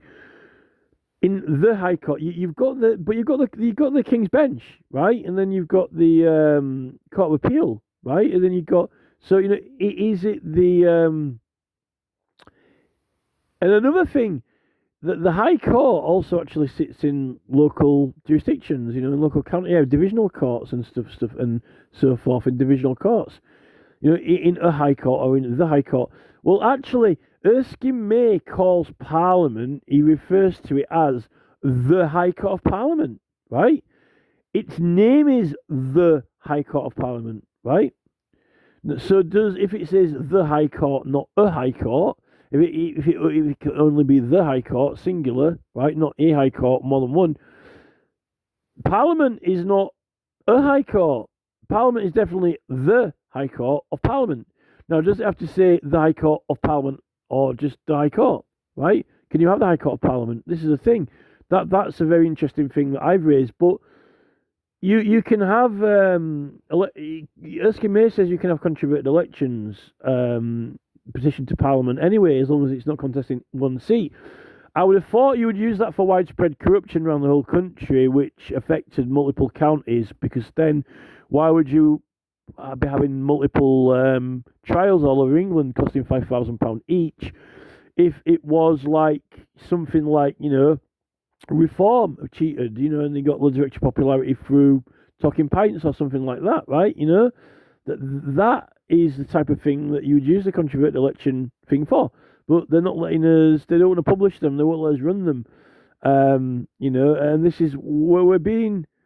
They're facilitating all these brilliant things, like the ombudsman, parliamentary ombudsman, and Ofcom and the Advertising Standards Authority, and now e-petitions, but they're moving them out of Parliament, and then they gradually say that we don't have any authority or judicial powers or privileges, or even using an act of law which gives us the right, like the observation of due process of law. That the policy of the Petitions Committee cannot prevent the whole community from coming together and signing a petition. That's for sure. So while they're rejecting it on 5 signatures, I don't know, not letting you collect more. That is a statute law. Cannot be. They have to repeal it. They can't vote to suspend the standing orders or whatever they do, right? And so the policy can't do that. It's not a lawful policy. They're trying to get everything out of the chamber except their business, right? This tramline business, this railroad business of Labour manifesto, just getting it through, which is a Tory Labour manifesto with debate over the 5% of things they don't agree about, the small percentage of what they don't agree about, right? So that's a hell of a long conversation from just starting off with this Colchester Council watching the Bill of Rights. And you probably have a lot of critique about my use of plurals, singulars, nouns, pronouns, whatever. But I'm not bothered because I know what I meant, and I'm generalising, right? And not if I needed to be specific, then I would go over it and raise the issues if there were any issues in my use of terminology for it. If I was going further than generalising, like with the subject, right? In the Bill of Rights, it is intended for a artistic and creative flamboyance and flair to have. It is the right of the subjects to petition the king, because we are all subjects, right? Whether you want to call them the inhabitants or the community, right? But the subjects, the matters and causes which we take to Parliament arise from the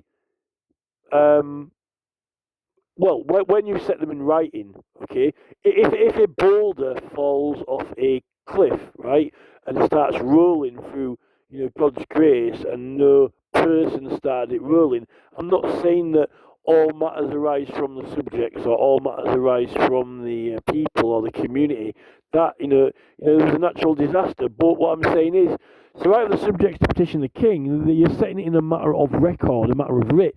Humans write documents, humans make claims, humans petition, right? So, but also those causes and matters, which are the subjects, arise out of us raising them, right? So it's like, your instrument which plays the tune, that the subject, right, and the subject, the human speaks the matter and cause, that the subject comes from one of the subjects, right? You can argue about that all you want, but it's a simple, stylish way of putting it in the right of the subjects, because also, in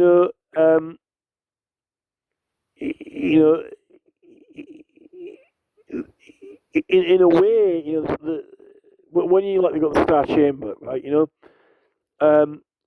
Every time you've got the person, and then you've got their surroundings. So you've got the person and then the environment around them, right? So anything which happens or occurs around you, any event or instance, anything which is observable, right, or knowable or thinkable, arises, between, the environment and your brain, right? So it's like the subject arises out of the totality. So, it's And thoughts arise. People think. Unless you're in a coma or something, or in a might still dream then. But thoughts arise. People think. Issues arise, subjects occurs. It's the right of the subject. So it's like the law of cause and effect. It's almost like you can't prevent unless you freeze the universe, unless you stop time or something like that. Events are going to arise, thoughts are going to happen, things are going to occur. So it's like the right of time to progress. It's the right of the subject. And then this is the thing. With the king. That there are always things coming to the king's attention or whatever, and it's the right of matters to come to the king's attention.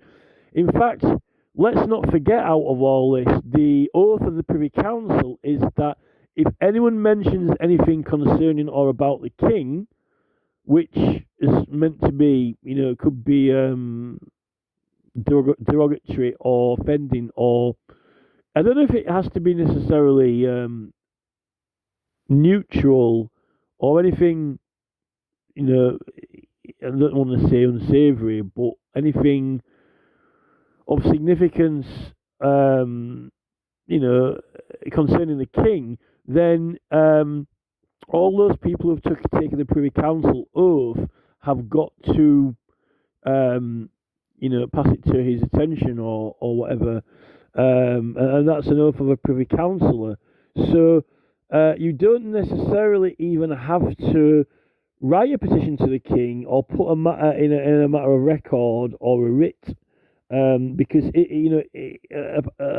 apparently, the subject, the Privy Council oath makes it so that all of the Privy Councillors who are sworn in to the Privy Council and have taken that oath, um, they pass the subjects concerning the king to the king and make sure that all subjects concerning the king get to the king. Right, that's part of their oath.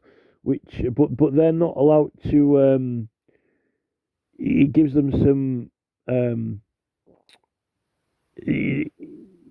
strange, peculiar cognitive dissonance or something from, or impartiality. So it gives them some disassociation or impartiality. I don't really know how to explain it, from the actual matters that get raised, and they kind of like act autonomously, right? But no one else takes that oath. So like your sheriffs, police, MI5. I don't know if MI5 is on the Privy Council or not, but and the Privy Council aren't allowed to disagree. I don't think they're allowed to disagree with the king or say that he's done anything wrong. So that's quite a strange situation when other people can. So I don't know whether it's a defence or how you get those matters dealt with. Ultimately, you know, it's not a good idea to complain to the Privy Council or the King if the King's done anything wrong. Then, I don't know who you would complain to, but I think you can grumble. You can petition. You can petition Parliament and the King about it, but I don't know whether anything will get done about it or not. That's the problem. I think that's pretty much about it. I don't know how you get these sent off to that guy, the Peacekeeper.